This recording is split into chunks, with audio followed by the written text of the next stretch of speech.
Naghahanap ka ba ng bagong ruta para sa isang unforgettable ride? Gusto mo bang maranasan ang malamig na simoy ng hangin habang binabaybay ang matarik na daan? At handa ka bang masaksihan ang isang 360-degree na tanawin na siguradong mapapamangha ka? Sa biyahe ko papuntang Baguio, Nueva Vizcaya, dinaanan ko ang isang magandang ruta na napapalibutan ng malalawak na palayan at bundok. Habang umaandar, unti-unting lumilitaw ang tanawin ng bundok Pag-ibig sa Gabot Gupacs del Sur, kung saan umakyat tayo sa isang burol na nagbibigay ng breathtaking view ng mga rolling hills at nakapaligid na kabundukan.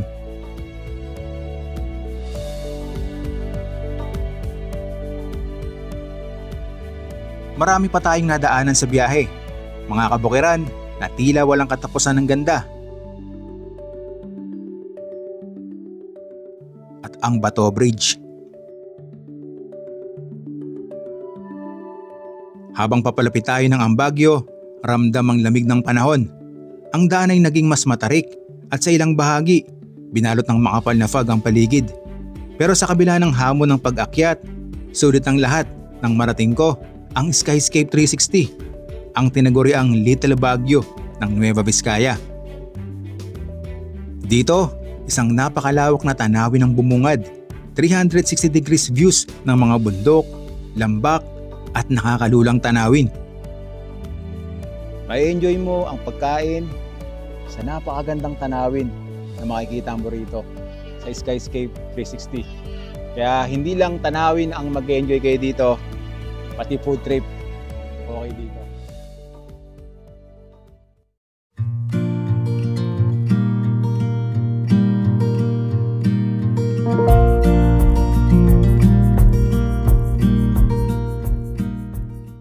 Welcome pong muli sa ating panibagong motorcycle adventure. Today is February 10, 2025, Monday. Time check, 8 AM. Nandito na po tayo ngayon sa Aritaw, Nueva Vizcaya. At dito na po tayo nakapag-check-in sa may Liana Hotel and Pavilion.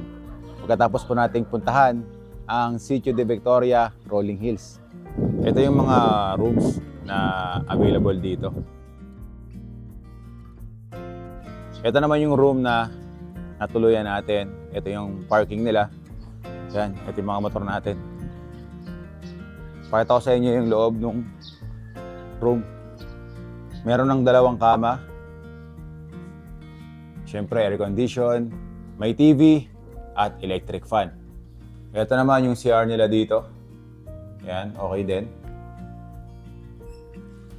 Yung tubig, yan, sakto naman. Hindi naman mahina, hindi naman malakas. Meron silang water heater, kaso hindi gumagana. Natapatan natin na sira. Malamig pa naman yung tubig dito.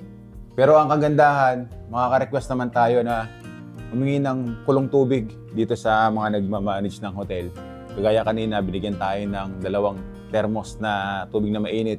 Kaya nakaligo pa din kami ni Suki ng maayos kahit malamig yung klima dito. Bali, ang binayaran po natin dito for overnight stay ay 1,100 pesos. Pwede na kayong makapag-stay dito ng 12 hours and pwede rin kayong magpaluto ng pagkain. At kung gusto niyo naman kumain sa restaurant, marami ding mga resto na malapit dito sa hotel na natuluyan natin. Okay, tara! Simulan na natin ang ating paglalakbay. Let's go!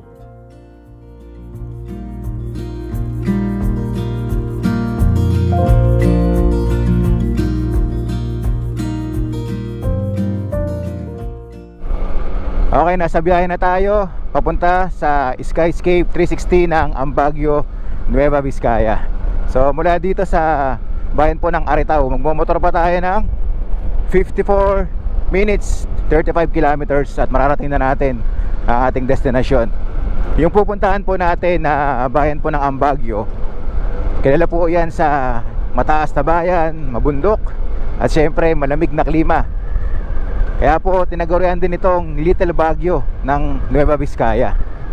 Kaya siguradong makakaramdam na naman tayo ng kakaibang lamig pag napuntahan na natin ang bayan po ng Baguio, Nueva Vizcaya.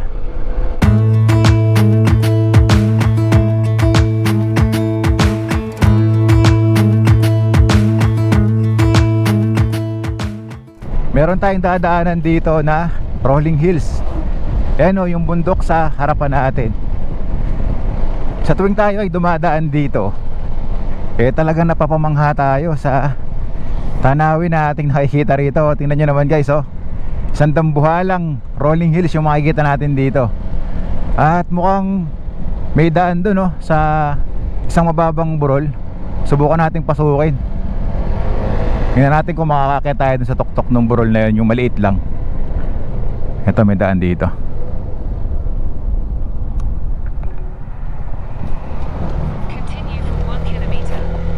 Rough road.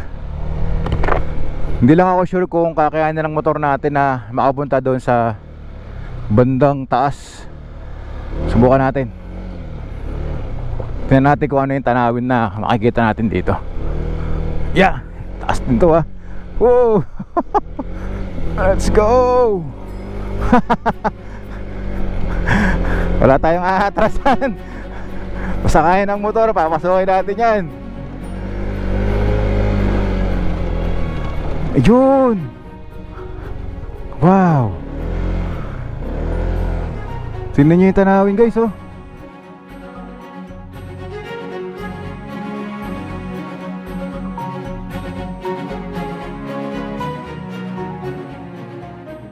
Meron pa tayong pwedeng akitin dito na mas mataas. Subukan natin kung kakayanin ng motor natin dito. Ayun na si Suki. Yeah, off natin yung traction control natin. Dudulas yung gulong natin dito. Yan, okay na. Let's go. Woo! Wow. Ang ganda dito sa taas. Woo!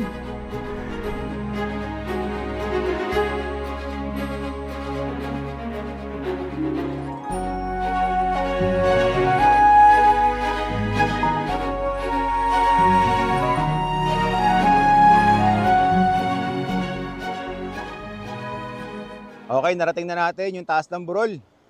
Ito yung mga motor namin. Ang Suki, nagpapalipad ng drone. Ito yung kalsada na dinadaanan natin kanina. Yan. Dito po sa taas ng burol, nakapaikot yung mga tanawin na makikita natin dito.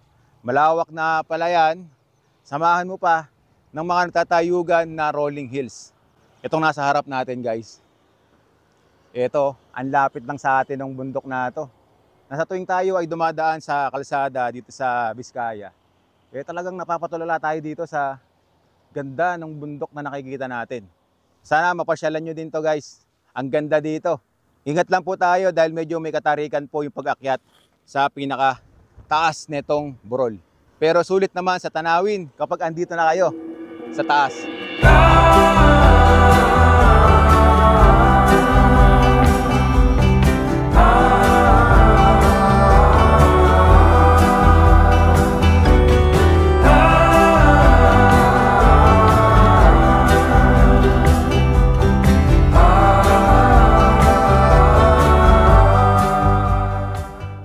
Okay, napuntahan at nakyat na natin yung burol. Nag-enjoy tayo. Sisimula pa lang tayo sa biyahe natin talagang puno na ng tanawin yung biyahe natin na ito. Andito na tayo sa bayan po ng Bangbang, Nueva Vizcaya. At medyo makulimlim ang kalangitan. Sana hindi tayo abutan ng ulan dun kapag andun na tayo sa Mountain Pass, paakyat dun sa pupuntahan natin.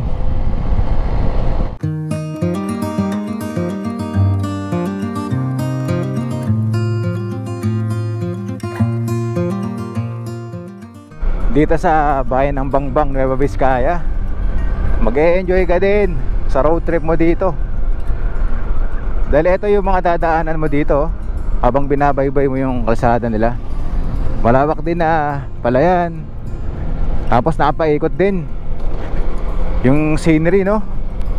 Kaya masasabi natin na dito pa lang sa biyahe na ginagawa natin sa probinsya ng Nueva Vizcaya at dito sa bayan ng Bangbang, na sa kalsada pa lang talagang enjoy na enjoy mo na yung gagawin mong paglalakbay.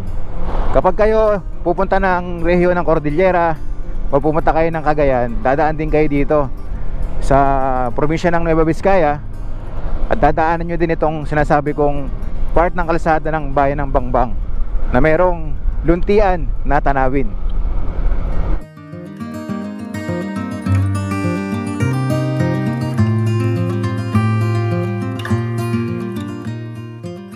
Andito na po tayo ngayon sa kabayanan ng Bambang, Nueva Vizcaya.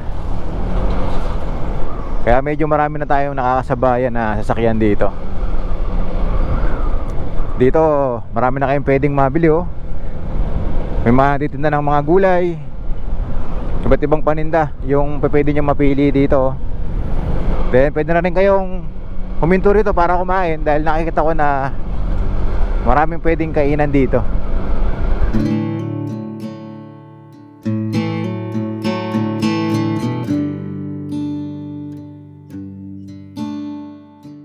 Meron kaming nahintuan dito ni Suki na isang relaxing spot na kasalukuyan nakikita natin na nagtatanim ng palay yung mga magsasaka dito.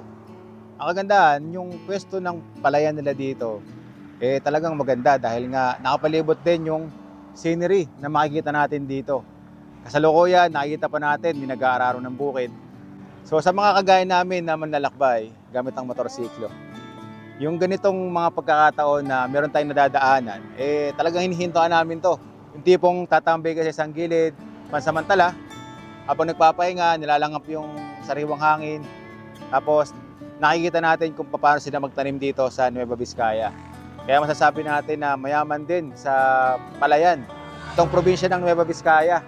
At isa yan sa talagang pangunahing produkto nila dito.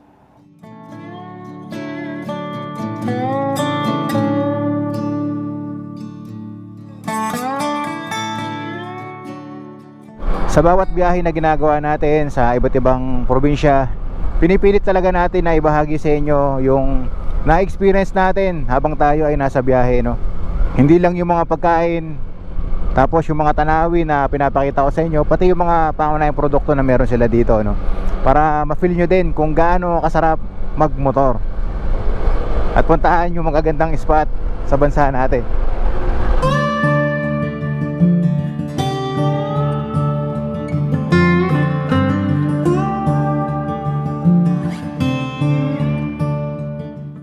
Okay, dadaan na tayo ngayon sa Bato Bridge dito sa Bangbang, Nueva Vizcaya.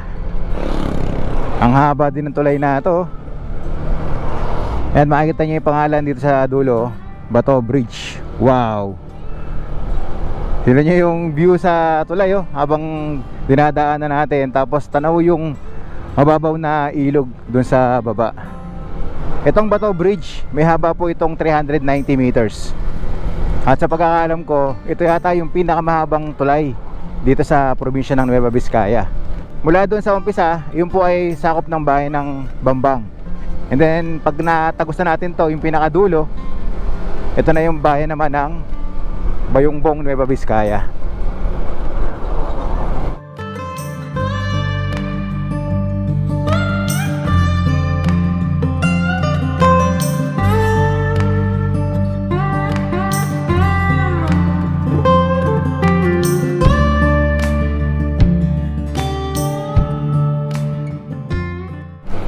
Meron ditong arko, makikita natin na tayo ay papasok na ng bayan ng Bayungbong, Nueva Vizcaya. Yan. Welcome to Bayungbong. Alright. Pagkatapos ating daanan ang bayan ng Bangbang, Nueva Vizcaya, andito na tayo ngayon sa bayan naman ng Bayungbong. Mula dito sa bayan ng Bayungbong, paakyat ng Ambagyo, Nueva Vizcaya, magmamotor pa tayo ng 26 minutes. Okay.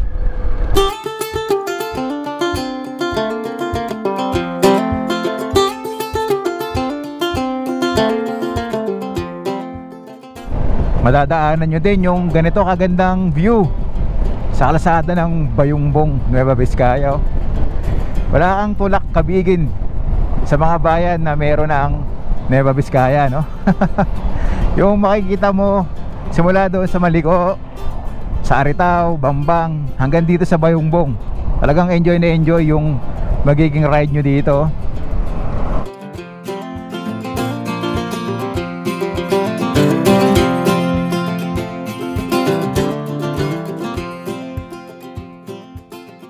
Okay, 450 meters.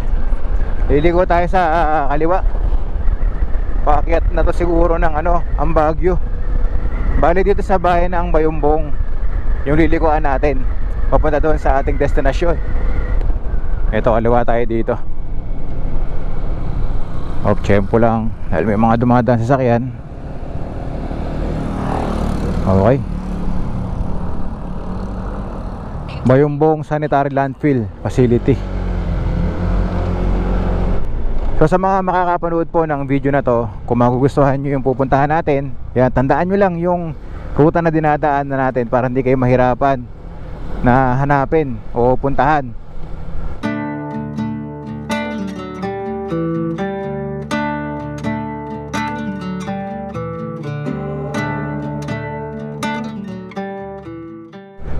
Ang lawak din ng palayan na dinadaanan natin dito, no? Tapos syempre bundok. And dito sa part na yan, yung Baguio, yan yung pupuntahan natin. Ang taas din, no? Ayon sa ginagawa nating pagre-research na ang elevation nito ay 3,885 feet above sea level. Kaya naman, andon ang magagandang tanawin at malamig na klima din sa bayan ng Baguio.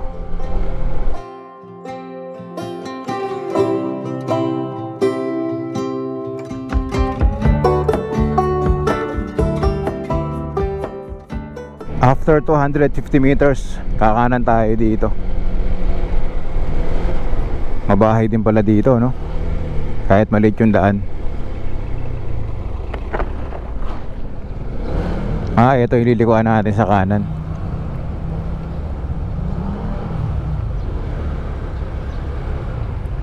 Tapos tire path dito.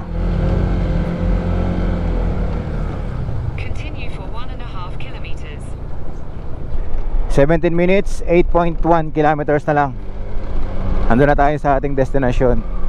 Lapit na tayo. Mount Pulag via Baguio, Camp 2. Okay. So dito rin pala yung tinatawag nila na Baguio Trail kapag pupunta rin kayo o aakyat ng Mount Pulag. Pero sabi nila na isa daw ito sa pinakamahirap na trail, paakyat ng Mount Pulag. So kung halimbawa gusto nyo umakyat ng Mount Pulag, pwede rin kayo dito. Bukod dun sa pinuntahan natin sa parte ng Benguet. Nakikita ko sa mapa natin na malabitukang manok din yung dadaanan natin dito. Okay, ready? Ito na tayong simula. Let's go!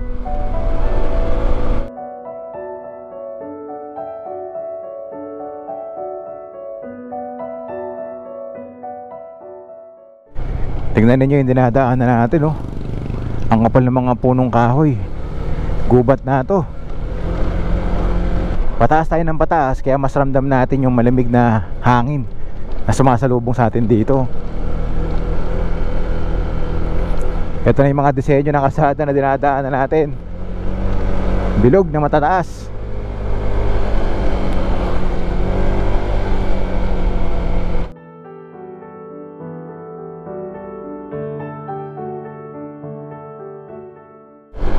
Ang ganda ng ambience sa lugar na to. Nakakaramdam na rin tayo na para tayo nabibingi. Dahil paket na nga tayo sa kabundukan.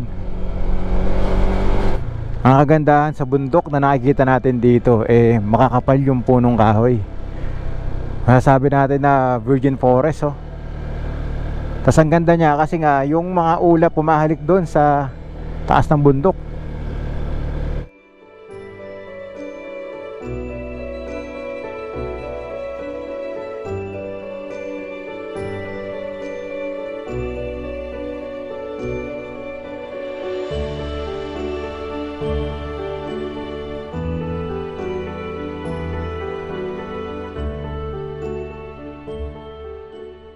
Meron tayong dadaanan dito na kalsada, bilog na bilog.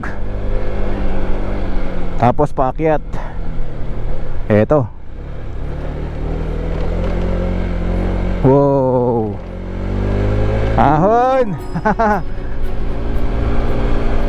So far ito yung mataas na kalsada na inakyat natin dito, paakyat ng Baguio.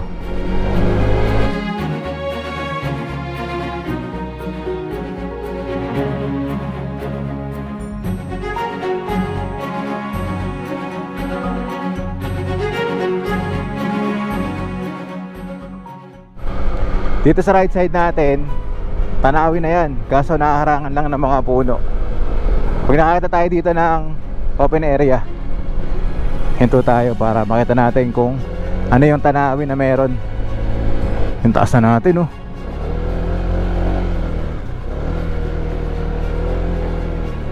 Dito, tanaw yata rito. Yun, oh. Oh, tingnan nyo kung gaano tayo kataas. Andun tayo kanina sa baba.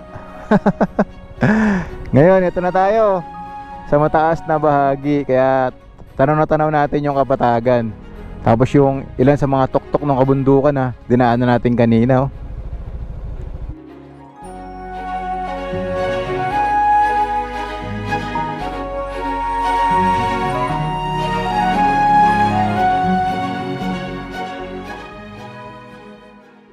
Simula doon sa may entrada pa lang, paakyat dito, wala nang katapusang ahon yung gagawin ninyo, which is kayang-kaya naman ng mga motor natin, kahit siguro naka 4 wheels kayo. Then makikita natin na unti-unti na ring kumakapal yung fog sa kapaligiran. Tignan yung bundok, oh. Yung mga puno sa taas nababalutan na ng ulap.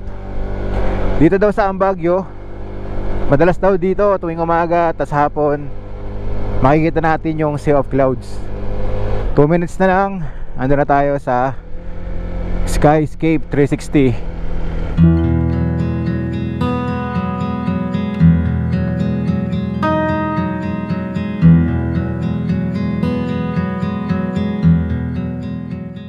Welcome to Love Camp.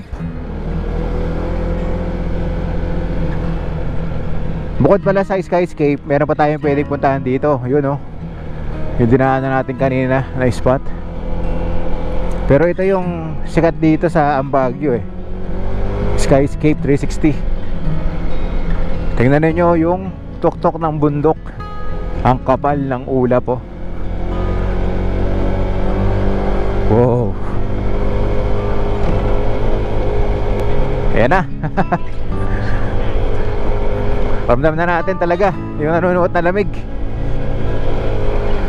Literal nga yung sinasabi nila dito na Little Baguio ng Nueva Vizcaya.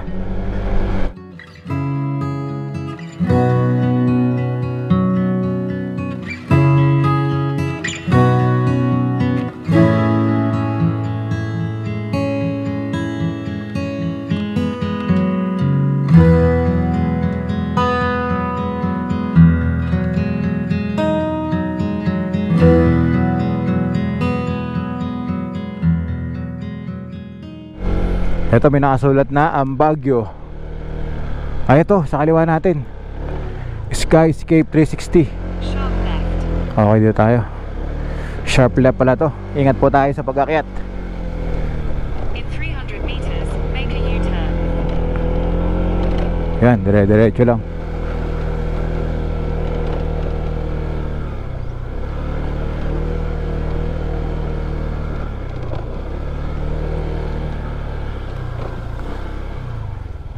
Yan. Mukhang ulan dito, ah. Medyo putik ang daan.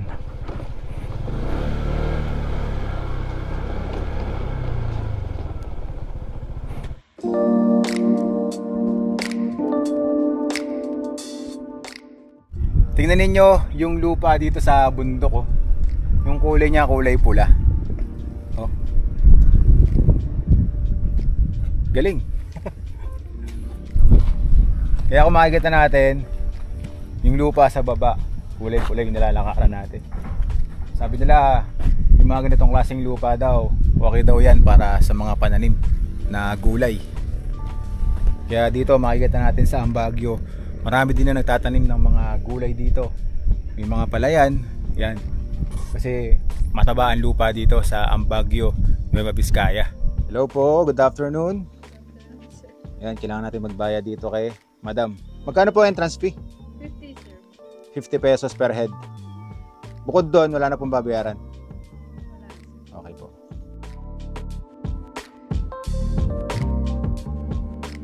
Okay, nakapagbayad na tayo.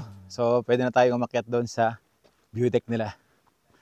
Kailangan natin umakyat dito sa hagdan para makapunta tayo doon sa tuktok. May unggoy dito. Hello! Hello! Nakakalulang tanawin. Grabe, panoramic oh.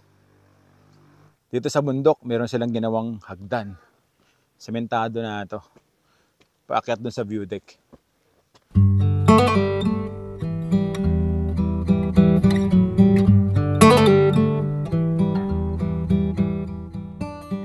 Magising akyatan lang, tapos ito na.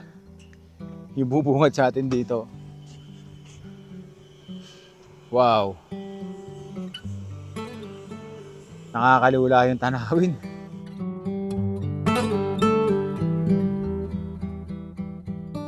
Meron ditong bike. Yan, pwede kayong pumwesto rito. Magpa-picture. Yan yung view sa picture ninyo.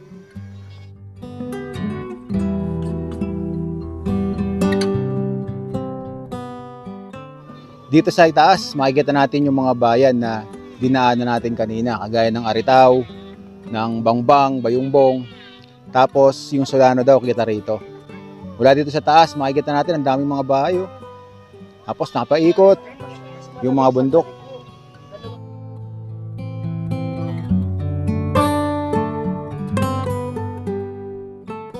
Kaya dito sa pwesto na to, dito daw mayroong paragliding dati.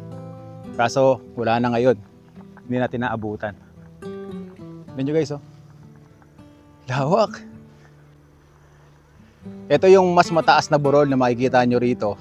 Na pwede nyo puntahan. Then, magpa-picture kayo dito. Ang ganda oh.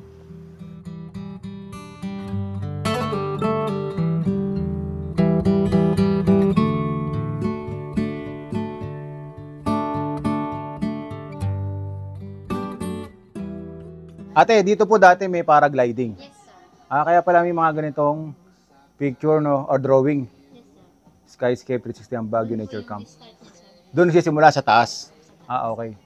So dati magkano binabayad nila dito sa paragliding? Ito, sir, yung ano. 4,000. Okay. So ganun pala kamahal yung paragliding dito.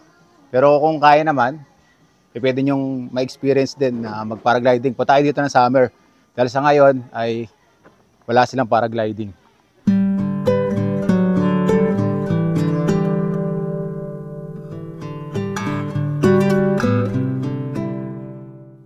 Ito naman yung TP hut na pwede nyo tulugan dito sa Skyscape 360. Wow! Kaya literal na 360 degrees na tanawin ang makikita nyo rito.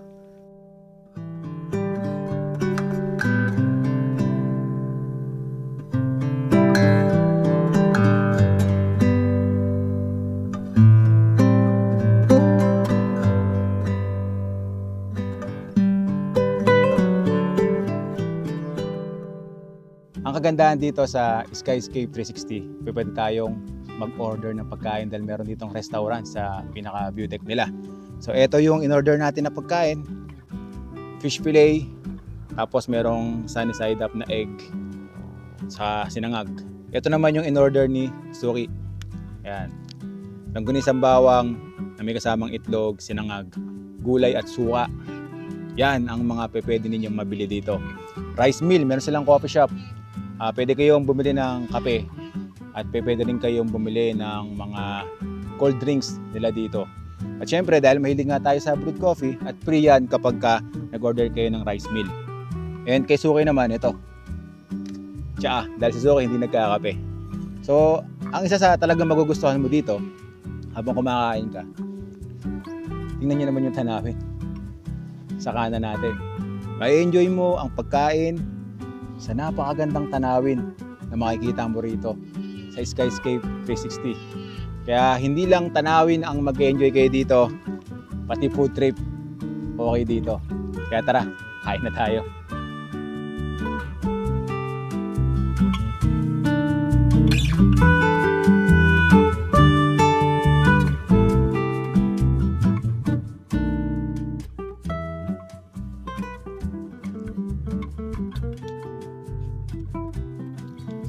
Sarap yung pagkain nila. Ganda yung tanawin. Malamig ang klima.